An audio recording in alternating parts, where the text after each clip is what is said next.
जी हाँ दोस्तों, प्रमोद प्रेम यादव जी का बहुत ब्लास्ट लेवल का बोलबम सॉन्ग आप लोग के बीच में रिलीज होने जा रहा है। तो चलिए गाइस वीडियो को शुरू कर लेते हैं और जान लेते हैं प्रमोद प्रेम यादव जी के आने वाले झक्कास बोलबम गाने के बारे में।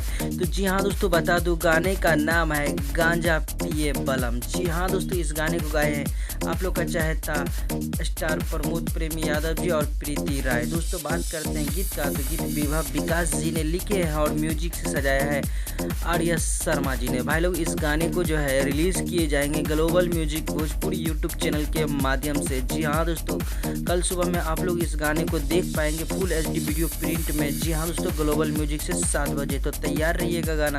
दोस्तों आप लोग के बीच में गाना आ रहा है वो ग्लोबल म्यूजिक से हाई लेवल का गाना है जो कि आप लोग सुनेंगे प्रमोद प्रेम यादव जी का।